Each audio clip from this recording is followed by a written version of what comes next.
Live Web. Welcome back to the Hangin' with Web Show. I'm GW Pomichter. Thank you so much for logging on, tuning in. We are so glad that you're with us. We are in the oldest city in the United States, St. Augustine, Florida, and we are hanging out right now with author Cherié Summers. Cherie's got her first self-published book. Yes. All right. Yes, I have 4 with a publisher, but this is the first one I've self-published. This is the first one you've done on your own? Yes. Outstanding. Well, thank you for hanging with us, Cherie. Awesome. And so, let's start with that. What has it been? What were the challenges that you faced in self-publishing? Because coming from a traditional publisher to indie publishing, what were the biggest challenges that you faced? I actually found it very easy to do nowadays through Amazon and the KDP publishing. The tools that we have at our disposal are amazing. Yes, very easy. It was very easy to set the book up, easy to design a cover because there's programs to do that in. Mm-hmm. So I actually am quite pleased with it. It's outselling all 4 of the other books that were under the publisher. Did you enjoy the process? Yes. And of course the creative freedom that you have too. Creative freedom, and I get to keep more of the profits. That's always a plus. That's always a plus. Books don't cost a lot, so every book is a very tiny piece. If you can make that piece a little bit bigger, right? That's nice. And it's outpacing your other books. Yes. That's fantastic. It is a very unique book. It was inspired by a dream I had about meeting the ghost of Michael Hutchence, who is the lead singer for INXS. Uh-huh. And so I took that dream and made it part of the book. So it is a paranormal, rock star, erotic romance. So it's a very sexy book. Paranormal, rock star, erotic romance. Yes. She just threw it all in there. Just put it all in there. So, what inspired this story? Like I said, I had a dream Had a dream about meeting the ghost of Michael Hutchence, and he was always one of my favorites, him and the drummer for INXS, John Ferris. Uh-huh. So there's actually 2 people in the book. The main character is a female character. She meets the ghost of a dead rock star, and he's been sent to her to help her solve some issues she's having.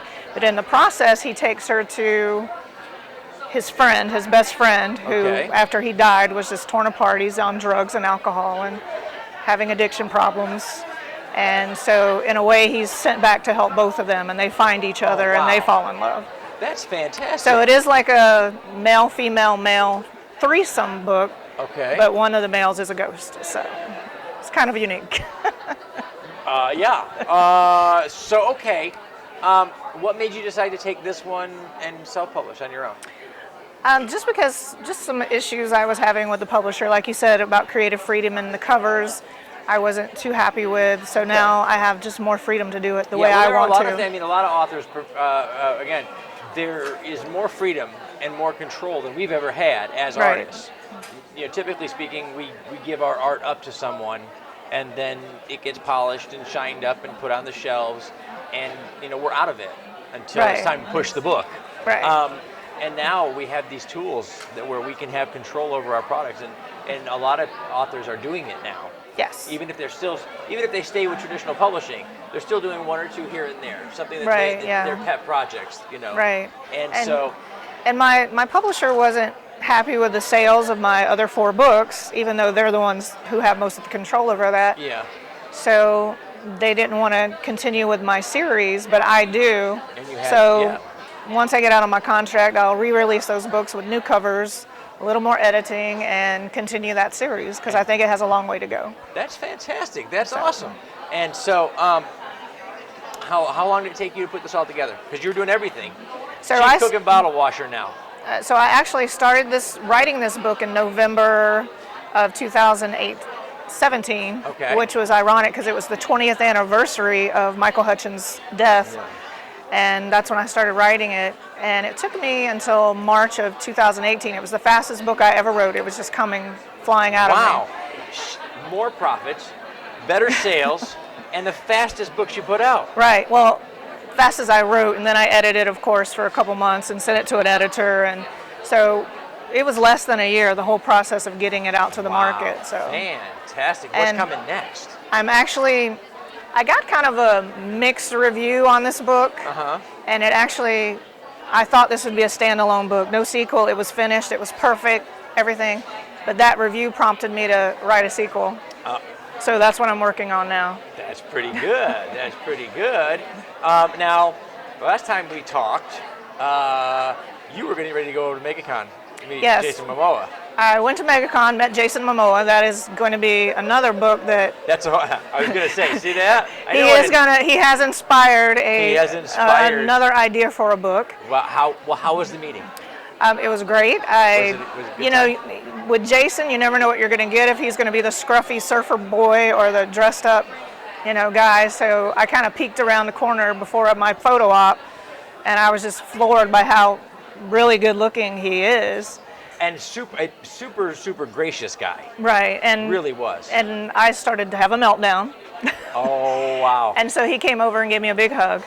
Aw. So that was nice. And I heard later, the next day, that he actually came out and had all the kids that were doing photo ops go first. And I thought that was fantastic. That is He's a nice guy. Amazing. It really is. You have had an opportunity to get to meet some amazing people in your Right, journey. yes. I'm going to Walker Stalker again in October. Awesome. In Atlanta. I went to the Orlando one last year. Uh-huh. And so I'm going to Atlanta again. I love Walking Dead. That's my favorite show, of course. I know. And so, and you love music. Yes. And you love music. You got any new concerts? Anything that you're looking forward to? No concerts on the horizon. There is a big concert with New Kids on the Block, of all people, that my daughter, when she was 3, that was her first concert, and I'd kind of like to take her to see them now that how cool. Now that she's 30. Yeah, those are always fun though, because you kind of there's nostalgia there too, Yeah. which is always a lot of fun, and music ties so much of that together. Music and smell are the senses that really tie nostalgia together for us. So that could be a lot of fun.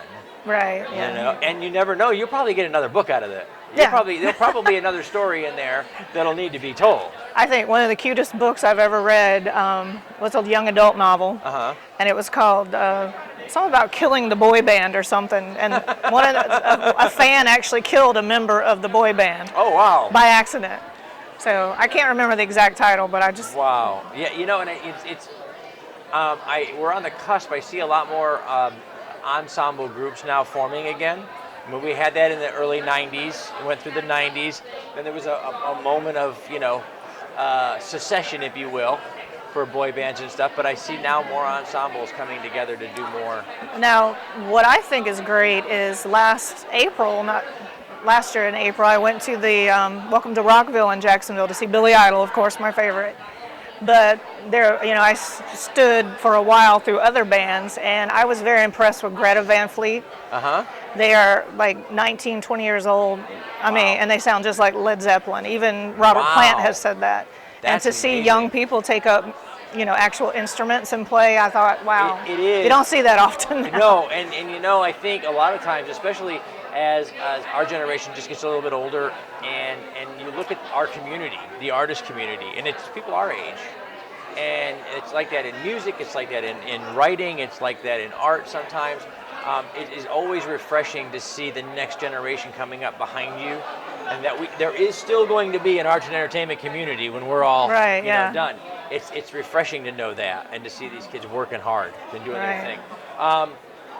What do we got? Oh, Sage wanted you to know that New Kids on the Block could inspire a YA novel. Y'all know that the new kids aren't actually YA anymore, right? That was that was the thing. She just dated they're in their all 40s. of us. She just dated all of us in one sentence. Thanks for that. Maybe they'll inspire the next group to come up. See, that'd be good. So readers are loving it then. Right, yes. It's outpacing your other books. Readers are loving it. Yeah, and the title I came up with, Eternally Wild, is actually a lyric from an INXS song. Awesome. And then the sequel will be called Heaven Sent, which is an actual INXS song. Nice. So there's a lot of Easter eggs for INXS fans, and I'm actually selling a lot of books to INXS fans. Wow. Even though the characters are just inspired by those people, they can see the connection. Awesome. Well, now, you have, you had said before that it was a mixed review kind of that inspired a sequel that you're working on. Right. Okay. So in the reviews, what is the most standout, the best compliment you got in any review so far? Anytime It's happened with my book series, and it's also happened with this book, was when people say that they got emotional and they cried. Oh, wow. Because people, when I say I write erotic romance, they think steam, sex, sex, sex, sex, and they don't realize I kill people, people die, there's a lot of drama, friendships falling apart, getting back together kind of thing. Well, again, erotic romance is a slice of life, and people have sex. Yeah. But people also live their lives between.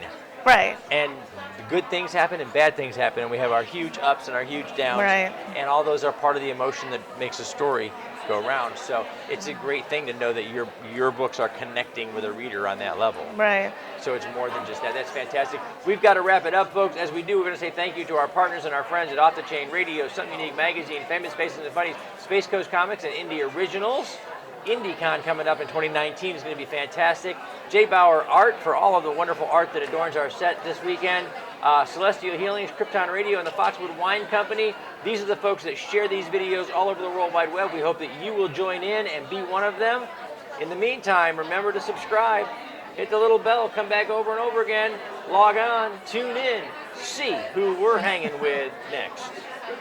Awesome. Thank you so much, Okay, Cherie. thank you.